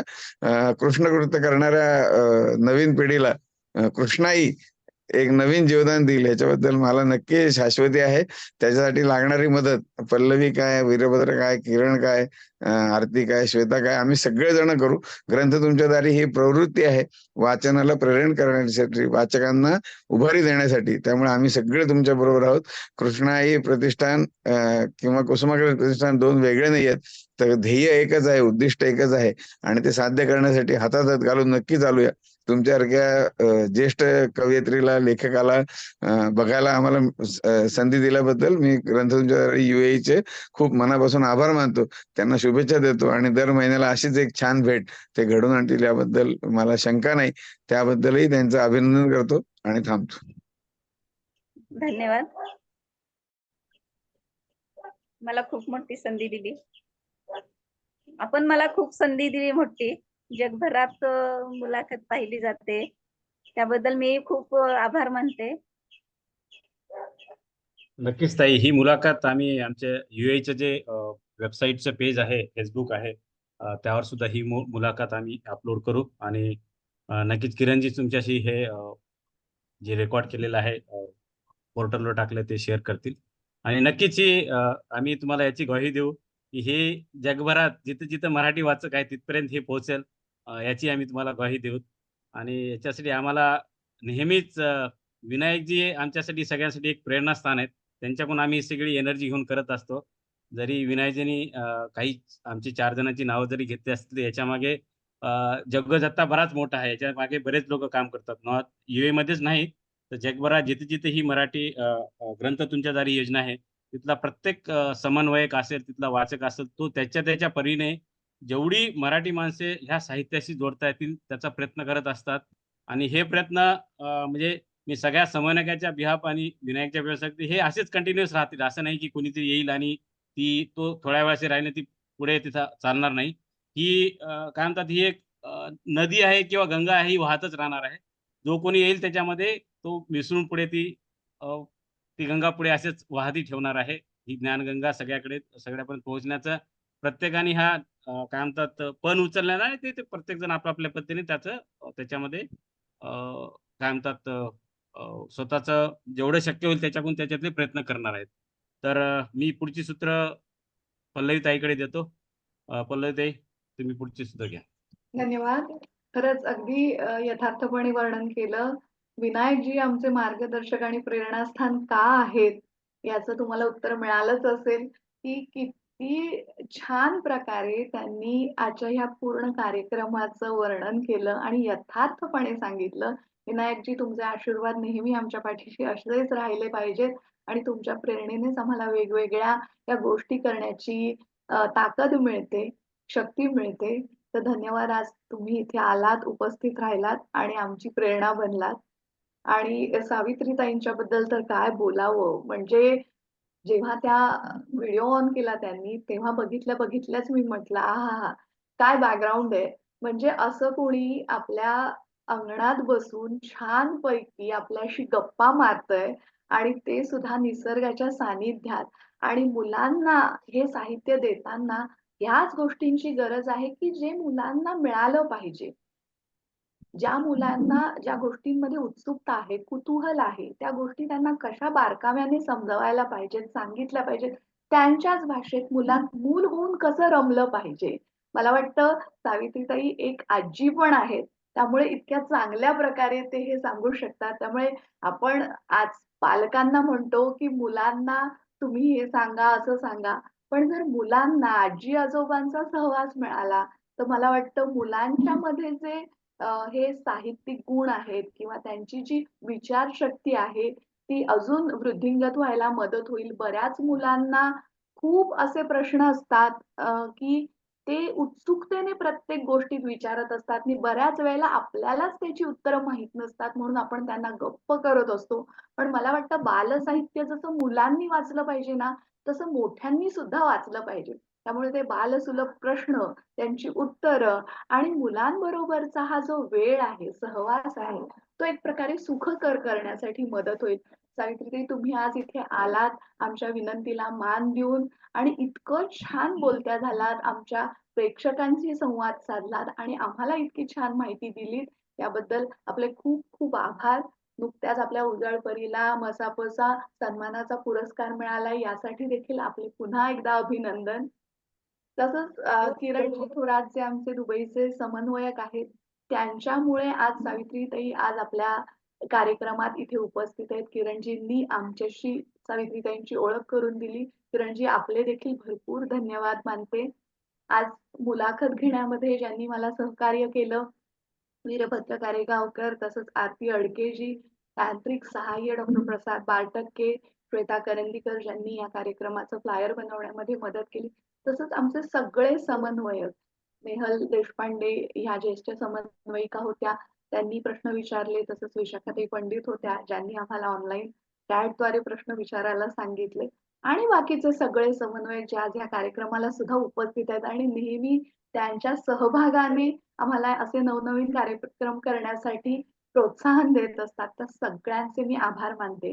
आणि सगळ्यात महत्त्वाचं म्हणजे आपण सगळे श्रोतागण, आज जे रसिक श्रोतागण इथे आलेले आहेत, ज्याच्यात आमची बालमंडळी सुद्धा उपस्थित आहेत.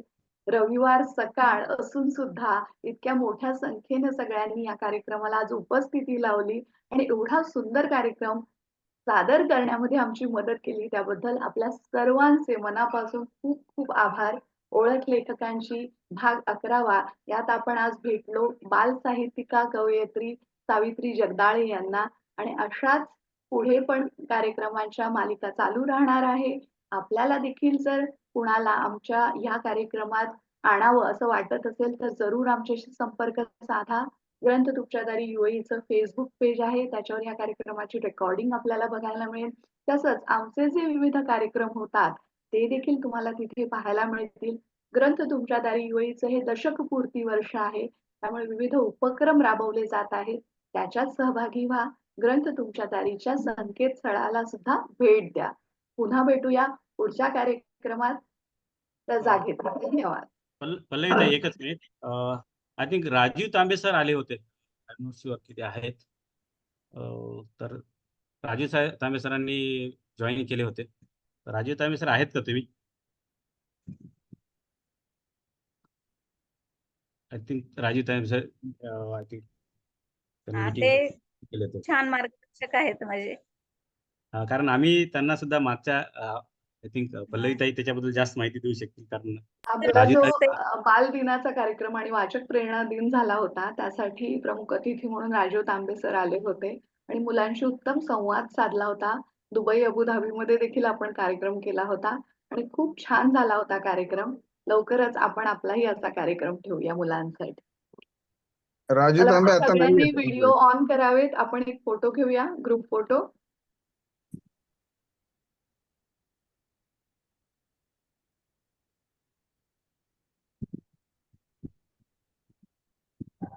वीरभद्र तुम्ही क्लिक केला? एकच मिनिट व्हिडिओ येऊ द्या सगळ्यांचे, मग करतो मी लगेच.